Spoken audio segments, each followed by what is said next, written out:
All right, guys, welcome back to the shack. And this week I've been trying to work on a project that didn't work out so well for me the last go around. I've had a large badge that I'm trying to do with epoxy using the Total Boat Makers Epoxy, Maker Epoxy. Not sure how they pronounce that.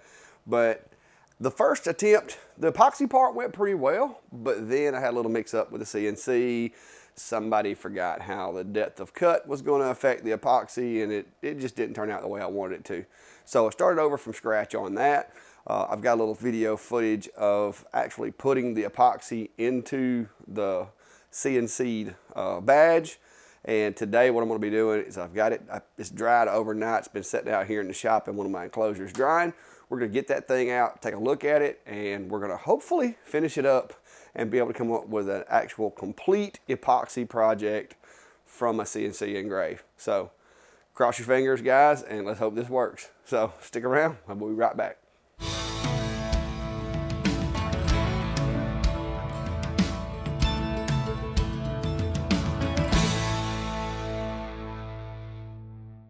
All right, so first of all, because I have overzealous cats that like to jump, climb, and wander everywhere, I had to put the epoxy item inside the enclosure last night to allow it to cure so it didn't have any cats attached to it or cat tracks on it or anything like that. So I'm going to get this guy out and see how it's coming. It does appear that it is cured enough that we can proceed. It was a fairly thin pour, nothing real thick. I did have it on this little backer board here just in case there was any spillage, and I'm probably going to have to forcibly remove the backer board. So kind of expected that. So let me see if I can knock this off of here without a whole lot of trouble. All right, guys, so I created myself a little extra work, but I managed to get the plywood off the back of it. I guess I'm gonna have to start using some painter's tape or some kind of thin membrane. I think somebody mentioned using like some baker's paper, or what do they call it, baking paper, cooking paper, the real thin paper. Or maybe some saran wrap or something. I'm gonna have to find some way of keeping that from happening again. That was not pleasant, but I was able to get it loose with a little persuasion and a nice flat chisel. Knocked it loose and got the back free and clear. So there's a couple different ways that people have said that they do these. One, of course, is just to take some sandpaper and go over the top of this and sand off the surface with sandpaper. If the project was small enough, you could even run it through a planer, assuming that you could keep it from making the little planer chop marks on it anywhere. Or third, you could run it through a CNC, do a flattening pass, and go about it that way. That's what I'm wanting to do my initial clearing. I did that last time, guys. Had a little bit of a mix up with the settings and ended up going way too deep and removing part of my epoxy. So that's why this is try number 2. But so far, it's looking like a good project. So get a good look at it now, just in case the CNC part goes terribly wrong. At least we can bask in what it once looked like before I messed it up. But I think I got it figured out now. I think we're gonna be fine with the CNC. So let me get over here and get this set up, and we're gonna run a flattening pass on it. And then once I do that, then I'm gonna sand it. So let's get started. All right, guys, so over here at the Shapeoko Co, what I'm gonna be doing, because I'm flattening the surface of the material, I can't just clamp it down. There's a couple of different methods. Again, guys, most everything associated with the type of stuff that we do with making and CNC, woodworking, there's more than one way to do it. But this is one approach that a lot of people use, and I find it really exceptionally easy when it comes to flattening stuff. And I'm using some X-Fasten double-sided carpenter's tape, and I'm gonna run me a few strips across the back of the project piece, and then I'm just gonna attach it to the spoil board of the CNC. You can do this also using painter's tape and super glue of your choice. I have several different super glues that I've tried and I've used, and they all work relatively the same. You don't want to put too much super glue because the painter's tape will actually allow the super glue to adhere it to the work surface. So avoid that. One thing I will say when you're putting this double-sided tape on here, you want to try to avoid any lumps or any high spots in it. Make sure it lays flat. So you don't want that. You want it to sit as flat on the surface as you can, because this is in essence adding thickness to your material if you measure off of your work bed, and you don't want, you know, one side being higher than the other. This stuff's relatively easy to use. Like I said, you're just going to put it on the back of the material like so. Then it's got this little thin tape that's on top of it that you have to peel off.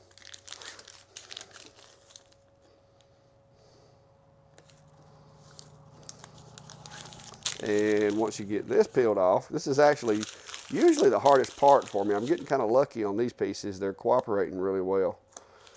Once you get the tape off, then it's simple as flipping it over, making sure that it's square if it needs to be. For this, it really doesn't matter that much. It's a flattening pass, but I am going to use the geometry of the shape and the little rails in my mill to make sure, my CNC, to make sure that I've got it centered up best I can.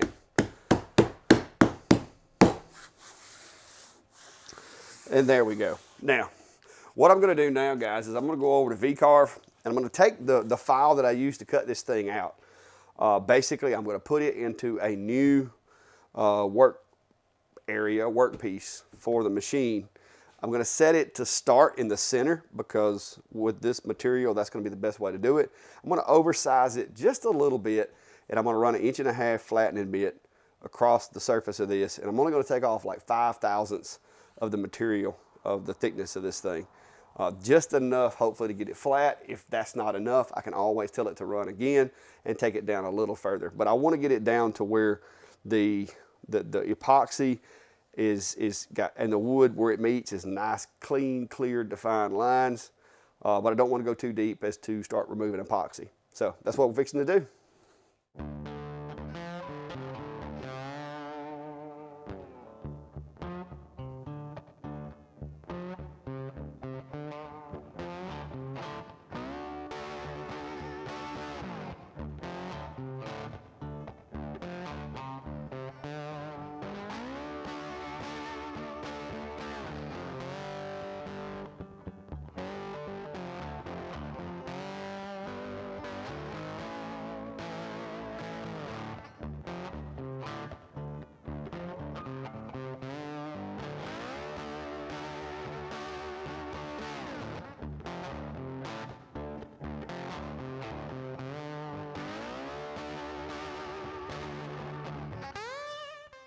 All right, guys, so fast forward a little bit. I let the finishing passes, the leveling passes finish.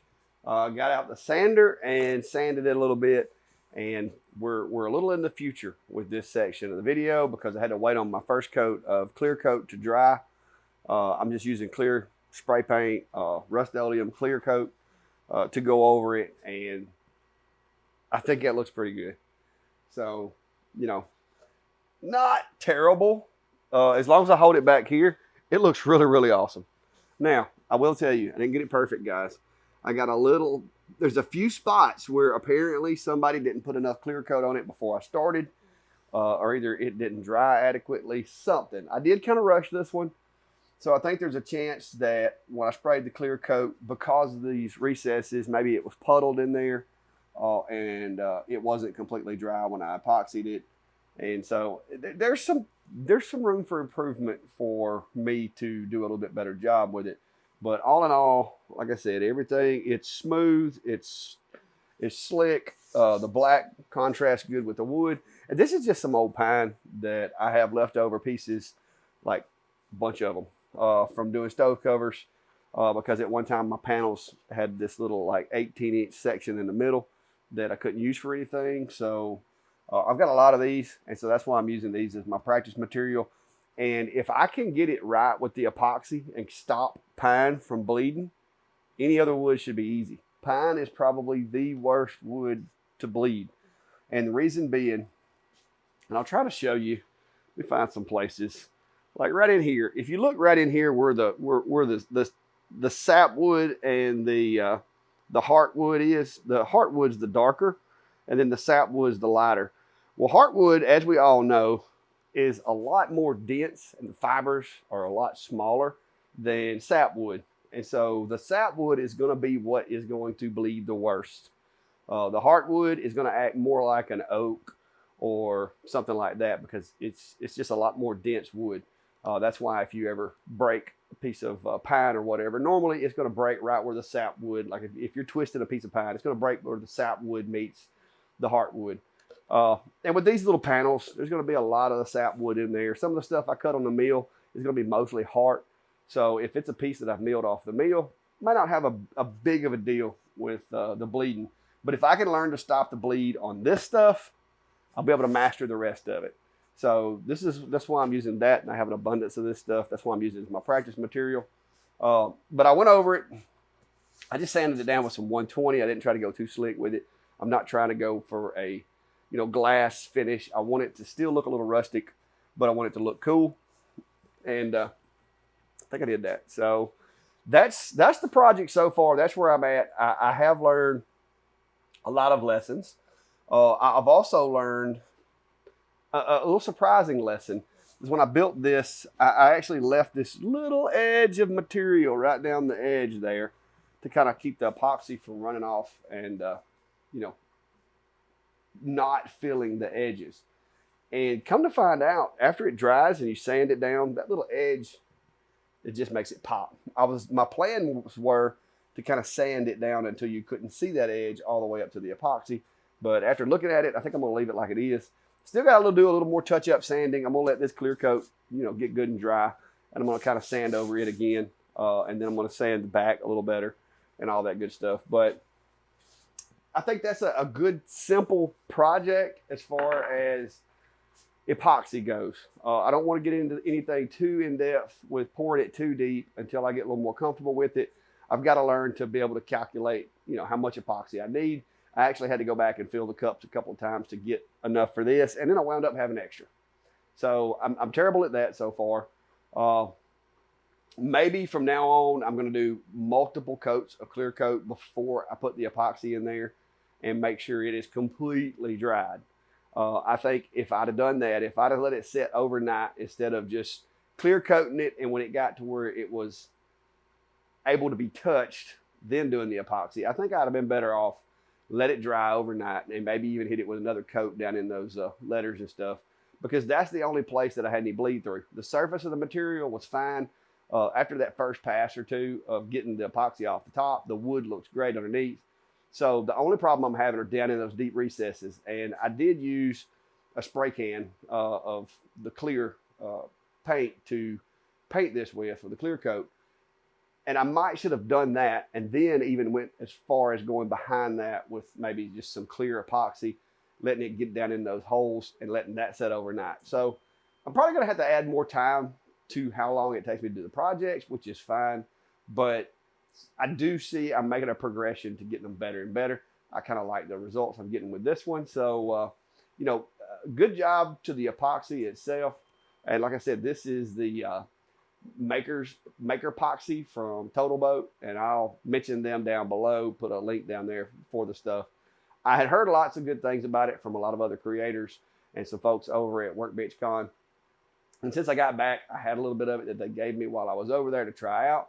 Figured, what the heck, I'd do some projects and kind of hone my skills. And I'm using the epoxy that they gave me with some of the leftover scraps of wood. I have done a few other projects, like my Jenny bit holder and a few other things. And I'm getting more comfortable with it. I'm developing my workflow.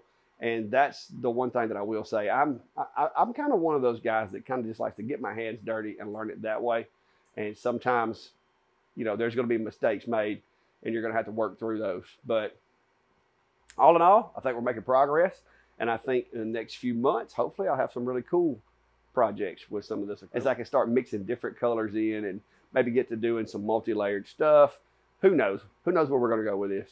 But anyway, guys, everything worked great with the CNC this go around. I've got those speeds and feeds for that vents figured out. I was a little too conservative. I probably need to go a little deeper so that I don't have to do multiple passes, but I am moving my way slowly to find that sweet spot, because I do not want to keep wrecking my engraves after I've went through all that trouble and wreck them in the flattening process.